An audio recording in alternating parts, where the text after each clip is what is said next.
Hi, everybody. Welcome to Mormonish. I'm Rebecca. And I'm Landon. And this is a special hybrid episode with Mormonish and Mormon News Round Up. Although when you start watching it, you will notice one particular person is not there. Who is it, Landon? Yeah, what's up with that? You're out going with other people. I'm hoeing around. Co-hoing it. And that is not really true because Mormon News Roundup with DeVays is one of our favorite shows. And I'm actually every first Sunday of the month, because he airs every Sunday, I'm the co-host. So I have been doing it frequently. Landon has also been on, haven't you? And sometimes we're on together.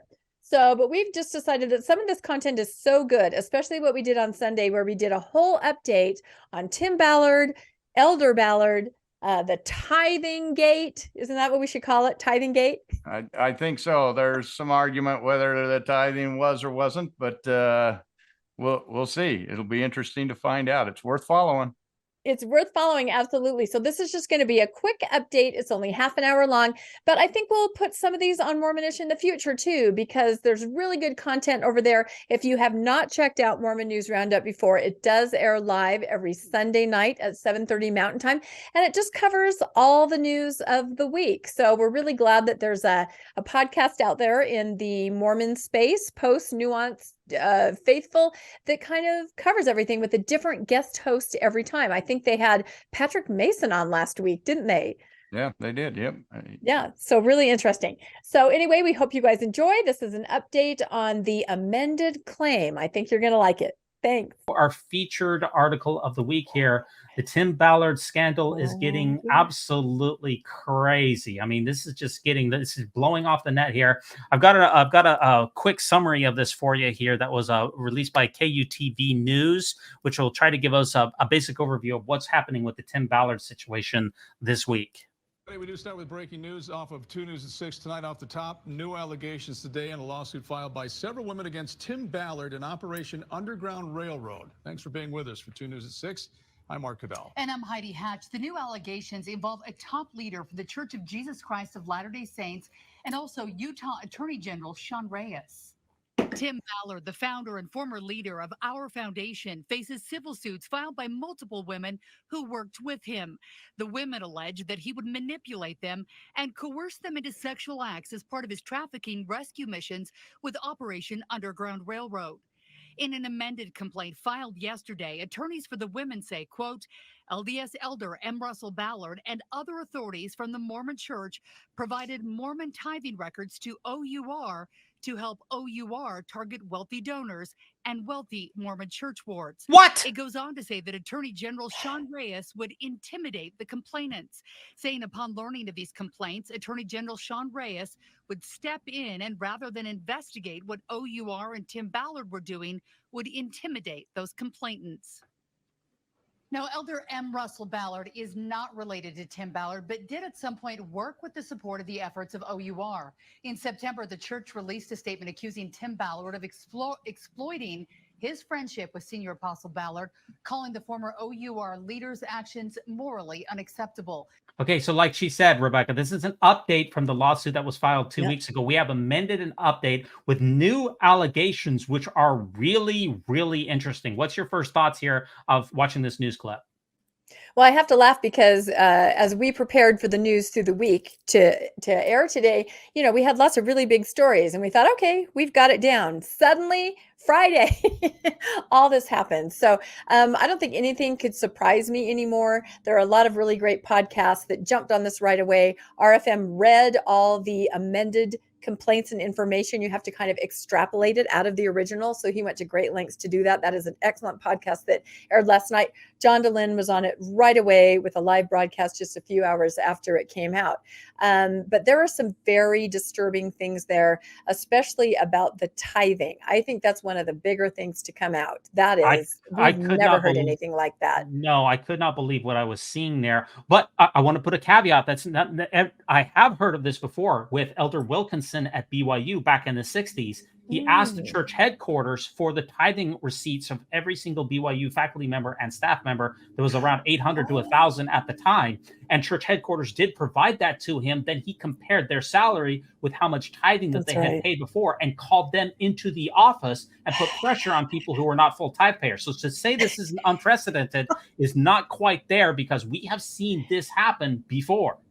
Yeah, I actually forgot about that. Thank you for reminding me. I'll have something else to be grumpy about today. But interestingly, in a Salt Lake Tribune article, the church's response to that specific thing, was simply to refer them to the handbook. And I wish I had the quote with me from the handbook, but it basically outlines. Oh, go ahead. I do have that for you. So let me cue that up here in a second. Oh, yeah. Let me cue that up. That's a good point. Yes, the handbook talks about what we're supposed to do with tithing. Let me just cover that in a moment. Exactly. So the first thing here basically outlines everything that, if true, Elder Ballard has done completely wrong, and it could be a disciplinary offense. Yeah, so that's what they. I got this from. It's rules for thee, but not for me. Because if you look in the church's handbook of instruction under 34.4, it says the confidentiality of tithing and other offerings. And let me just read this to you. This is exactly what you were saying, Rebecca. The amount of tithing and other offerings paid by a donor is confidential. Only the bishop and those who are authorized to handle or view these contributions should have access to this information. Stake presidencies, bishoprics, and clerks should never inappropriately discuss a member's tithing status, nor should they discuss the total amount of tithing or others received. What this allegation says is that Tim Ballard wanted access to rich Mormon donors, but he didn't know where to start. So he asked his bosom friend, President Ballard, for the tithing receipts of wealthy Mormons so that he could target them for fundraising for his allegedly illicit or illegal operations, which didn't actually rescue anyone. This is absolutely reprehensible. Yeah, and I've been kind of looking at post-Mormon sites where former ward tithing clerks and people involved with finance are posting, and they're saying, oh yes, it was very clear to us that there was any breach of confidentiality with the money, they would face discipline. They would definitely face something like that. So that brings into question Elder Ballard's role, I think, in that. I also feel like this could play into some of the lawsuits, the Huntsman lawsuit and the new lawsuit that we just discussed today, if true, because you could possibly argue, the whole argument of those tithing lawsuits is, had I known blank, I would never have paid tithing. Had I known my personal information, my income, perhaps my phone number, my address, my contact information would have been given to a third party to solicit something, I never would have paid, or not paid in the same way. So I kind of feel it could play in. Wow, that is a great insight. Let me show you from the actual. We don't have time to read the entire lawsuit, but here's the three most important parts of it, in my opinion, from the amended update, and that's from Complaint 71. It said the Davis County investigation, according to OUR's own internal documents, revealed that Elder M. Russell Ballard and other authorities from the Mormon Church provided Mormon tithing records to OUR to help OUR target wealthy donors and wealthy Mormon church wards. So that's allegation number one. That's right from the lawsuit. Allegation number two, the Davis County attorney, Troy Rawlings, alleged that LDS apostle Elder M. Russell Ballard's son-in-law is involved in investing in OUR's money, and Elder Ballard and his family is benefiting from the investments. That is absolutely shocking. And here's the third one. Exhibit J. Davis County Attorney Troy Rawlings alleged that he had evidence that Elder Ballard and or other LDS church authorities had provided LDS church tithing records to OUR to help them target large donors or wealthy LDS church wards. So it's not just Elder Ballard who's in the hot, according to this complaint. They supposedly have evidence and exhibits of other LDS church authorities who provided your confidential tithing receipts to this allegedly quack organization. I mean, it'd be bad enough if you were giving them to, I don't know, Doctors Without Borders or a legitimate other charity. That would be bad enough. But we're providing them to OUR, which is a reprehensible and disgusting organization which is engaged in so much fraud and deceit. This is just, it just makes my blood boil, to be honest with you. I can tell we're all riled up. But here's what's interesting. The whole time, from the very first statement in Vice, the church has tried to completely distance itself from OUR and Tim Ballard. Oh, he had a slight relationship with Elder Ballard, but that's over, nothing more. And yet more and more keeps coming out to show this absolute hand in glove relationship with the church. I mean, some of these allegations say other authorities, and there is some information that there are other apostles that knew about this and supported this. Elder Anderson's name came up in an email. Rasban Renlin, I think, like that. And here's the biggest piece that I can't get over. Just last week, in a ward in Texas, OUR and its CEO, Matt Osborne, gave a fireside to adults in the ward and anybody over 14 who is accompanied by a parent, teaching them how not to fall for grooming, how not to, it had this list of things. So you don't just get to give a fireside. The church has to be on board. The bishop has to okay it. The stake president has to okay it. I'm sure it goes higher than that. So OUR and the church continue to have this relationship. The church seems to indicate it's totally fine with OUR and whatever it's teaching and doing, goes into the ward and talk to as young as 14, vulnerable, right? Yeah. I feel like there's this whole undercurrent of something. Why are they promoting this? Why do they want their members to hear this? It's bigger than this, I think. But I was stunned to hear that just last week they gave a fireside. We did cover that on the Mormon News Roundup. So it's not like, hey, we thought Tim Ballard was a great guy and we put him forward. The moment that we found out something's wrong, we distanced ourselves. No, he's still, the OUR is still being brought up in local churches in Texas, as you mentioned. And Elder Ballard himself this week, he had the church release this, that the church, he was sent to the hospital with respiratory issues here just this week. I can only imagine that this entire situation has caused him a great deal of pause. And I'm going to have Enos Envy on the podcast here in about a month. He tweeted this out. He said, well, I'd have breathing problems too if I was legitimately accused of all of these incredibly deceptive behaviors. Because President Ballard was also the acting president of the 12 when the church was fined $5 million from the SEC. President Ballard seems to be involved, as we've seen from the reporting from Lynn Packard and others, seems to be involved in all of these incredible scandals and has taken absolutely no accountability for his role in any of it. Yeah, no, and we know that he introduced Tim Ballard to the Q15. We know there was a meeting where, he outlined OUR and everything that they could do and tried to get everybody on board. I almost feel like this is business as usual for Elder Elder Ballard, if you look into just his history and who he is. But I feel like now in the 21st century, with that spotlight and the internet, it can't be business as usual. This stuff will come to light eventually. And I think there'll be more. I know there'll be more. Probably next week, you'll be talking about more and saying, I can't believe we thought last week was something. Look at this week. Yeah. And Tim Ballard was investigated by Davis County, and it appears that he might have been shielded from the repercussions of his allegedly illegal activities because the Davis County prosecutors didn't turn up anything and didn't bring any charges because of his incredibly cozy relationship with Sean Reyes, who's the Utah Attorney General, who's also an active member of the Church of Jesus Christ of Latter-day Saints. There's a timeline of their relationship. The GOP office holders' ties with the founder of Operation Underground Railroad have led legislators to consider how the state's top law enforcement officer is chosen. So it's not just that Elder Ballard is having a cozy relationship with Tim Ballard, but other prominent members of the church are really, I don't know if you want to say concealing or enabling or are helping this OUR continue to perpetuate its allegedly illicit activities, which include sexual abuse to women, which include bilking donors for money that was allegedly never used to help anyone. Why do people in top Mormon leadership continue to prop someone up in this way when it is evident to almost everyone who's around this that this entire thing is built on a sham? Yeah, I think they might be susceptible, perhaps. It's sort of like affinity fraud, right? I think there's a great deal of naivety, but one of the biggest things I think to come out was the email from Glenn Beck, exactly right here. Now, this was sent the day after the Vice article statement from the church denouncing Tim Ballard. And this to me shows like you said, who's involved. So Glenn Beck is sending this email to Tim Ballard, and everyone's trying to figure out what's going on. What's happening with this denouncing statement from the church? So who's listed in here?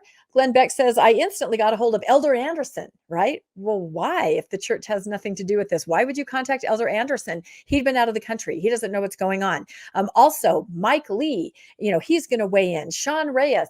You see right there, this kind of network, this insulation that is around Tim. And at this point, on this day of the email, nobody knows. They all think perhaps this email was sent not by the church, but by somebody that was out to get Tim. And they're talking about, stay strong, brother, and your destiny. And I'm going to get information from Elder Anderson, and we've got to make sure we've got our ducks in a row. So this is a glimpse, I'm sure only the tip of the iceberg, to the amount of insulation that Tim has with all of these people politically and religiously. I mean, Utah is sort of a theocracy, and this is how it works. They all work together. So this email was very telling. Of course, I went through the timeline last night, and my co-host and I were looking at it. So this email is sent. Then there's some tweets from Glenn Beck saying, oh my gosh, my church would not do this, would not do that. Then, okay, so those went out at midnight. By the next morning, a different tune from Glenn Beck. He's writing, well, let's wait and see. So we kind of surmise in between those hours, he probably got a hold of Elder Anderson, and Elder Anderson had gotten a hold of the church, was now in the know, and they were going, oh no, yeah, there's Glenn something Beck, else going on here. Yeah, Glenn Beck took those tweets. He changed his tune very rapidly. Yeah. You know and what then I mean? distanced himself once then he dug in and looked into it and put his own reporters on it. So then he did say, okay, I've been duped. I believe the allegations. But just seeing the process and seeing who they reached out to, who are they all in bed with together, so to speak. That's that email. I'm going to find out from Elder Anderson. He is going to ask the brethren. So Elder Anderson knows. Some of the brethren know because he's going to check with them for information. We're going to bring Mike Lee in. We're going to have Sean Reyes. It's just very interesting. Rebecca, if I could just say one thing, don't use Tim Ballard and get in bed with in the same sentence. I know. I knew as soon as I said it, I shouldn't have said it. I apologize. Because I don't know what level of consent would be necessary, but it would be an extremely high level. That's all I could say. But yeah, can you call an LDS apostle on Saturday and demand answers? Well, you can if you're a rich conservative conspiracy theorist. The people who have access to apostles are not you and me, Rebecca. They're not members of the church. There are rich folks who are associated with high power positions. It's you have to be at a certain threshold in order to interact with the quorum of the 15, and this brings it to mind, is all I can say.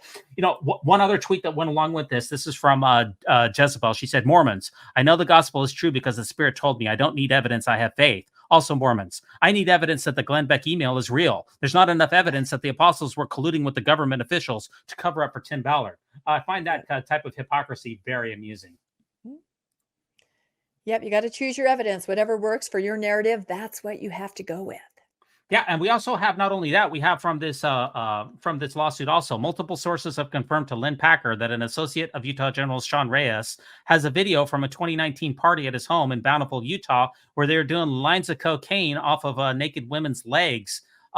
It's amazing. If you're all involved in this incredible fraud together, everybody is dirty. Then you all just kind of cover up for one another. Sean Reyes covers for Tim covers for Elder Ballard, Elder Ballard covers for everybody. It's just one big bosom party here. And it's just incredible. But I feel like it's a house of cards. I mean, you can see it like a Jenga game starting to unravel as people scramble. And by the way, that's a very interesting post that can you send that to me after the show? I need to look at that some more. I had not seen that. Lines of coke off of Nick. I mean, I'm not surprised by anything that I hear now, but it is a house of cards. And I feel that we're just going to see it tumble and tumble, whether you want to see it or not. Like you said, some people will not see it, no matter how real it is. But I think it's important to have eyes wide open to all of it. Yep, and here's Tim Ballard with Mike Lee. He was named in these documents along with all of these power players as well. They're all just bosom friends. They're all high priests in the Church of Jesus Christ of Latter-day Saints. And, he's in on the gravy train too. Everybody wants to get a piece of the action and, capitalize on the fundraising of Tim Ballard's incredible popular name of his Sound of Freedom movie. If I can get in on the money, that's what I want to do. And that's what was alleged with President Ballard too, that he was going to be investing, I think, $200,000 into the either Operation Underground Railroad or the Spear Fund in order to gain returns on the investment. Everybody just wants in on the money. It's just incredible the money that goes along with this. And think about this from Floodlit. According to Tim Ballard, he presented the couple's ruse plan to Elder M. Russell Ballard, who thought that it was brilliant and specifically sanctioned the strategy. We get that from page 11 of the amended update. So far from being a reprehensible, what did he say? A reprehensible activity. What did Elder Ballard say? He said that it was inappropriate or something. The allegation is that he morally unacceptable. He said that he was totally on board with it. Yep. Well, and I also feel that perhaps the way Tim explained it, it might have made sense, but again, in practice and the abuses baked into this ruse, there was no way it couldn't just go horribly, horribly wrong. So I perhaps say Elder Ballard, being much older, might not quite have understood what Tim was alluding to. Well, people are saying, well, Elder Ballard is the third in line to the church presidency. Why didn't he use the gift of discernment to figure out that Elder Ballard was up to no good? And people said, well, actually, he doesn't have the gift of discernment. He has the grift of discernment. It's very similar. Terrible. That's terrible. But that does bring up a question that my co-host Landon and I were talking about as we, prepared to podcast about this. He is third in line, and there are failing health issues, perhaps, of the other two. What if in a year or so he is the prophet? Could he be the prophet with all of this happening and what could come out? Is there any mechanism within the church to have someone step away, in an emeritus way, to just kind of, it's really interesting. We've not seen anything like this before. No, we haven't. And just to make sure that people know that there was a significant relationship between Tim Ballard and President Ballard. Here we have Tim Ballard in his official capacity. Here we have President Ballard in his official capacity at BYU, Idaho, giving a devotional where he's talking about Tim Ballard and propping him up, and Tim Ballard's allegedly cozy relationship with the prophet Nephi from the Book of Mormon. I had the opportunity this past summer to travel to Plymouth, Massachusetts with my friend Tim Ballard to learn more about what he had learned regarding Nephi's vision of these early pilgrims and how their history corroborates Nephi's vision. Okay, so President Ballard, did you pray about this talk before you gave it? If you didn't pray about it, then what good are you? Because if you're not praying about talk and giving us divine information at a BYU devotional, then you don't serve a purpose. But if you did pray about it, so God confirmed that we're supposed to bring Tim Ballard up. See, this is the entire problem. There's just no way. Well, there's no answer to this. If you prayed about it, then God is confirming that we're supposed to be trotting out Tim Ballard. And if you didn't pray about it, then what good are you? That's the entire rub here. It's the conundrum. And I'm glad that you showed that quote, because I came across that article, last month, because, when the church is trying to distance themselves, you obviously go out and say, oh no, here's this article. Here are these books at Deseret Book. Here's this speech at BYU, Idaho. Now, this was on the church's website for a long time. Like, I would check back every week to say, is that speech still there? Because he clearly says he's learning about Nephi from Tim Ballard. And of course, all of us are saying, oh, does that mean that he said to Elder Ballard, hey, my psychic told me about Nephi, and here's what you need to know? It's very interesting. So just yesterday, I saw a post saying that article has now been scrubbed from the church website. So that is gone. Luckily, of course, Wayback Machine has saved it. You have clips, but yet the church has now taken that down. Yeah, and here they are on tour together in, I believe, Boston, where President Ballard and Tim Ballard are bosom friends once again. And they seem to be, the allegation is that they're also business associates, and that, it's just, I just would expect, what I expect is something a little bit better from somebody who claims to be a prophet, seer, and revelator than palling around with sexual deviants who are continually defrauding people of their money in the name of the Lord. That's just what I expect. That's a base level of what I expect a prophet, seer, and revelator to do. And the problem is that we're not at that level yet. No, we're not. And again, I ask, is there any mechanism to handle something like this? This PR nightmare of somebody who's so high up, who is in line to be the prophet. What do you do? I don't know. I can only imagine that the church's PR and lawyers are around the clock, whiteboarding it. Probably. Do you think they have a Well- whiteboard? I think they might. Yeah, there's a lot of legendary whiteboards associated. What there is, Rebecca, exactly. there is a mechanism to remove church leaders, even the prophet. It's called the Common Council of the Church, and it's been convened twice. It was convened for it's convened for Sidney Rigdon because he was a member of the first presidency when he apostatized because he did not follow the he started his own religion basically after after Joseph Smith was killed. So they convened the Common Council of the Church and they excommunicated Sidney Rigdon. It was also convened on Joseph Smith once in the Zion's Camp debacle afterwards. I believe it was Sylvester Smith who brought up the Common Council of the Church and Joseph Smith was exonerated. So we do have the Common Council of the Church that does have the ability to have church action to remove an apostle who is not a representative of Jesus Christ. It hasn't been convened in any time since the death of Joseph Smith, but there is a mechanism. Wow. That would be something, wouldn't it? I mean, honestly, that would be something. You know, I just looked this up, Rebecca. You know, we're going to wrap this one up here soon. But if you go onto the BYU website, even today, the BYU bookstore, which is one of my favorite bookstores, by the way, I have a lot of great memories in the BYU bookstore. So do I. Love the BYU bookstore. But you know, if you go on there, guess what? Slave Stealers, True Accounts of Slave Rescues Then and Now. It's still on there. Now, these books have been taken off of Deseret Books, but guess what? BYU, they didn't get the memo that Tim Ballard isn't the guy that you're supposed to be selling his books. Oops. Wow. That's did you go find that? I'm impressed. That's amazing because I've been looking for books too. No, but again, Fireside still in LDS wards, books still at the BYU bookstore. I feel like they're have the illusion of distance from OUR, but I don't think they really want to distance themselves. I don't think so. And I think it might have to do with sort of a undercurrent of Mormon nationalism. And I think it all ties in. I am becoming a conspiracy theorist looking into all this. I swear, the more you have me on, the crazier I'll sound as we go forward. But you can't help but wonder when you see all these things come out. It's just incredible. Thanks for joining us for another episode of Mormonish. We really appreciate our listeners and would love to hear from you if you have a story you'd like to share. You can email us at mormonishpodcast@gmail.com. You can also find us on Facebook, Instagram, and on our website, mormonishpodcast.org. And don't forget to look for us on YouTube and like and subscribe. Keep joyful, everybody.